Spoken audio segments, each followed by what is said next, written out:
Hello everyone. I am Alok Mukhya, and again welcome to the orbit of the coding. So today I am going to explain multi-threading in C Sharp. So and what is multi-threading? Multi-threading in C Sharp is a process in which multiple threads work simultaneously. It is a process to achieve multitasking. It saves time because multiple tasks are being executed at a time. So if you want to implement multi-threading or threading in your system or in your application, then we need to use a namespace system the threading.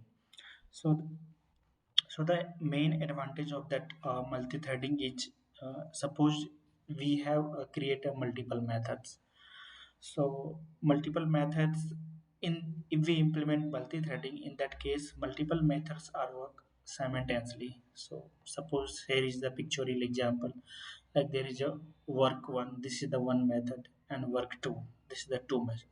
So so in that case work one is in progress and simultaneously work two is also in progress in the background. So this is the asynchronous way. Let's see example. What is the example of multi-threading? We can live we can show you in the live real life example of multi-threading. Like suppose let's understand the concept of very simple example, like Microsoft Word. It take input the user and display it on the screen in one thread, and while it continue to check a spelling and grammatical mistake in another thread. At the same time, another thread was automatically created to at the regular interval of time. It save the data whichever we put in the Microsoft Word. And why and the second things why multi-threading comes in picture. Why we need to implement a multi-threading in our applications. So before if we don't implement threading, so before our application use synchronous process. Suppose um, in our class we have create three tasks, three method, task one method, task two method, task three method. So in asynchronous way, task one method in progress. Like so in background, task two is not started. It's resume after task one is completed. Once task one is completed, then task two should be executed. So it's take a lot of time. So first task one is completed, and after that task two should start, and after that task three they started. So this will consume a lot of time. Suppose we can give a scenario, like in our example we are just writing some simple code to print the value from 1 to 5.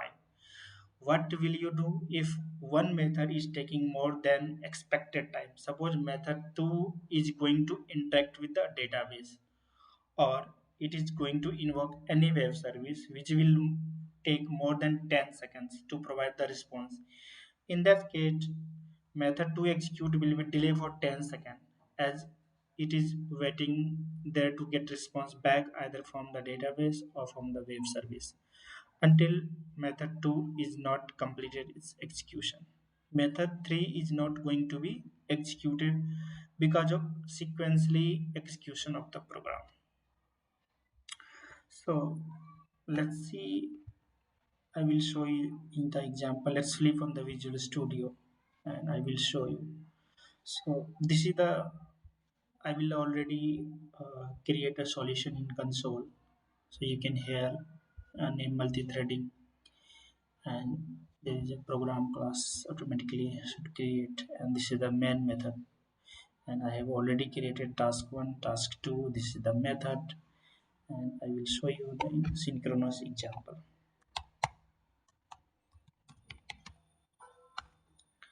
So once I will compile the solution and execute the multi-threading, so here we can see the output.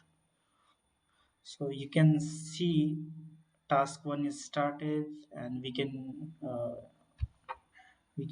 get a loop 1 2 5 6, and after task one is completed, then task two is started. So this is the asynchronous way. And so once threading is implemented, let's see what is reflected. So we need to create a thread thread object. So I can give thread th. So this is the new thread, and after that I can pass a method.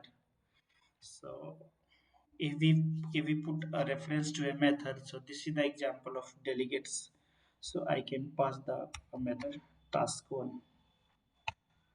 So I can pass task one, and another thread, another object, we can use the task two.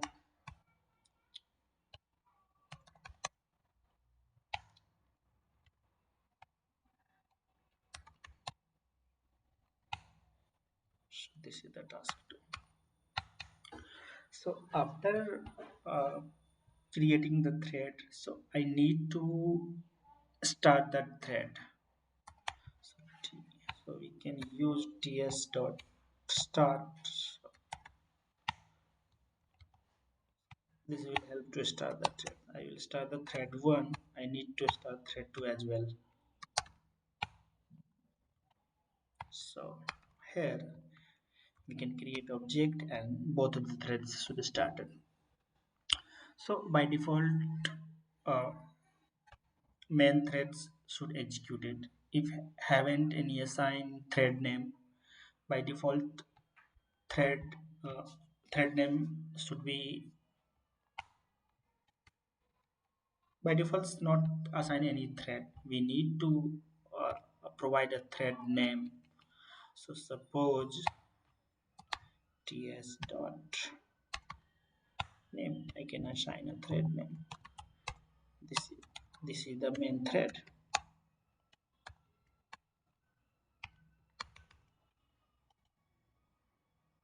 So you can get that here also, thread name.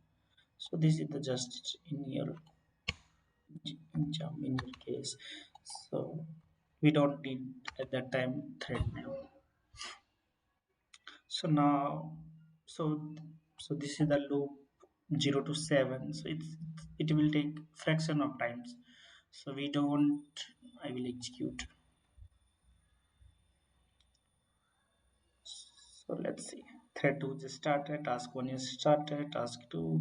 So this is the minor difference, but in that case, both tasks are executed synchronously. But this is the minor, because we can get a loop 1 to 7. This is the fraction of second, so I can increase the length of loop, suppose 170. Then here you can see the difference of multi-threading. Yeah, see.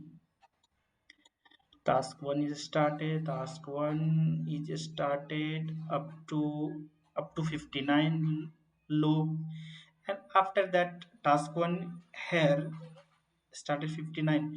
Here task 1 isn't complete, but in between task 2 is started, and also task 2 is started. So both of the method execute simultaneously. So this is the example of multi-threading. And on next video, hi guys, I on next video I will update what is the life cycle of threading, and how we can manage the thread. Like we have different type of properties of thread to manage all the thread. I will explain on the next video. Thank you.